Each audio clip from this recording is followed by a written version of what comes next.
In the name of transparency, I would like to take a moment to talk to you about what you're getting yourselves into tonight. My name is Paige, and I am a person. And I have gathered you here tonight to talk about hate speech and the effect that it has had on me. And I would like to enlist you, with your consent, to help me create a scaled-up model of this experience. And then we will get on to the fun part of the show, which is the things that I have done to assert my personhood and counteract these negative voices that have echoed in my mind everywhere I've gone, okay? So, in honor of Trans Week of Visibility, give it up for all my trans and gender nonconforming people here in the audience.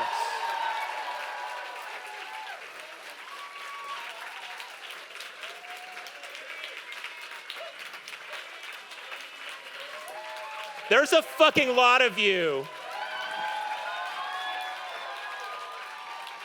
There's a lot of us here. Y'all are making me cry at the beginning of the fucking show, okay? All right, so what I'd like to do is have you find the letter that was at your seat. I don't know if you saw when you were coming in, but these are all isolated letters from a couple of homophobic and transphobic slurs that personally rubbed me the wrong way, and I've heard my whole life. So I wanted to have you, the audience, are playing the part of the aggressor, yeah? So, but I don't want to hear anyone use those fucking words in this space. We will not be using slurs about people's gender, sexuality, race, religion, or anything like that. Can we agree to that? Okay, thank you so much. Not that I thought you would, but I'm just saying.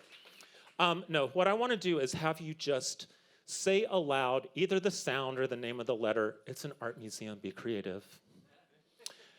At me, and I'll kind of point at different sections at different times, and hopefully it'll be a fun little audience interaction on the topic of hate speech. A light and breezy conversation about hate speech. Okay, so everyone have your letter? Okay, on the count of 3, let me hear you say that sound at me. 1, 2, 3. Okay, I'm scared of y'all. But the conventions of live performance dictate that I be utterly dissatisfied with your first attempt at audience participation. So I'm gonna need you to do it one more time, way louder than that, okay? Just pretend like you don't like me, okay? I know it's hard. But on the count of 3, at the top of your voices, don't make me do it a third time, that's not cute. Okay, third time. 1, 2, 3. That's a little more like it. All right, so with no further ado, let's lower the lights and draw the curtain and get on with the show.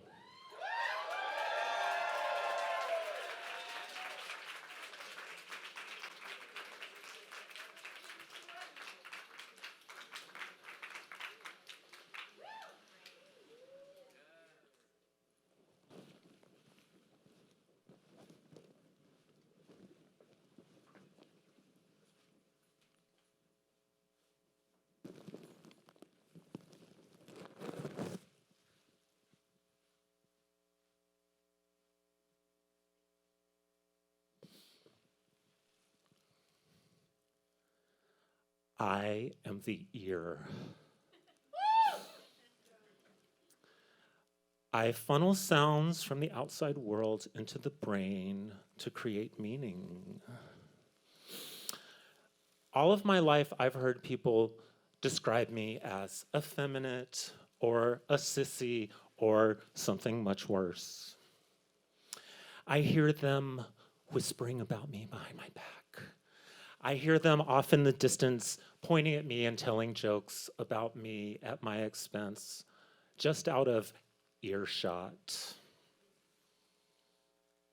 I've heard the openly violent language that they have used about queer and trans people in my presence my whole life. So I was scared to express that part of myself. I thought who I am inside is actually wrong. I developed an overcompensating defensive persona. to avoid detection. So now let's move on to a little audience participation. Can I hear from the 2 back rows? Let me hear your sounds. Okay, silence. I felt the pain of being alone in the closet, afraid to express who I really was. I lived a whole lifetime isolated like this, ashamed of who I am. I felt the pain of being alone.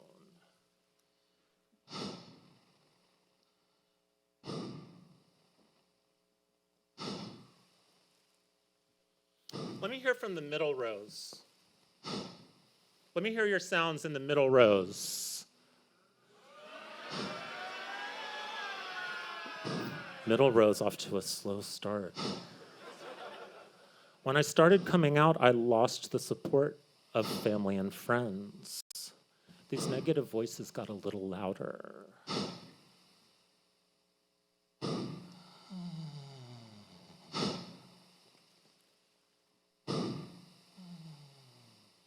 Now these front 2 rows, let me hear what you got for me.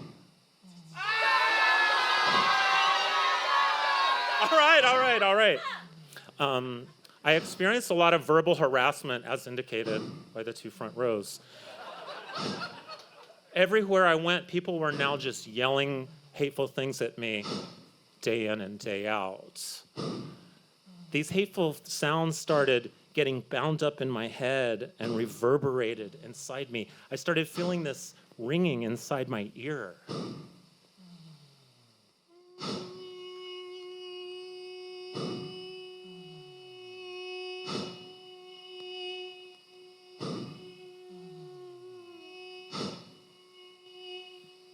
How about this side over here? Can I hear this whole section on the count of 3? 1, 2, 3. So I experienced workplace harassment. I could no longer get jobs in fields I had worked in for like 30 years. I couldn't even get hired for the most menial, low-paying jobs, and if I did, I was openly harassed. It became almost impossible to exist on an economic level.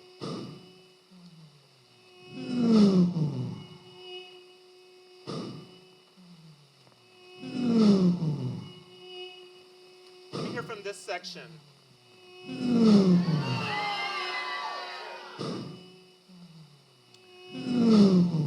I was sexually assaulted and no one cared. I was followed, groped. People would expose themselves to me. People would try to abduct me in their cars in broad daylight. People only know of bodies like mine from pornography. So they view me as a sexualized object, devoid of any inherent humanity. The screaming in my head got louder.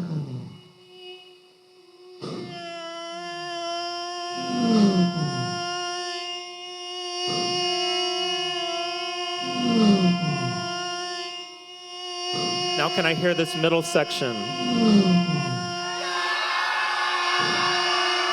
Silence! The threat of physical violence was so palpable in my life now. I've been beaten up, spat on, stalked. Some days it doesn't feel safe to leave my house.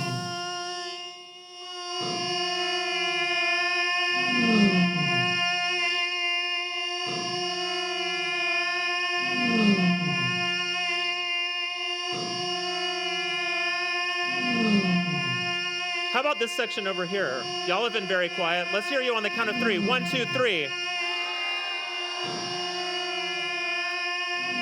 So going to any public bathroom became highly risky for me. I'm not safe in a men's room, and I'm not welcome in a women's. Where am I supposed to pee? I have to plan my life around toilets known to me to be safe.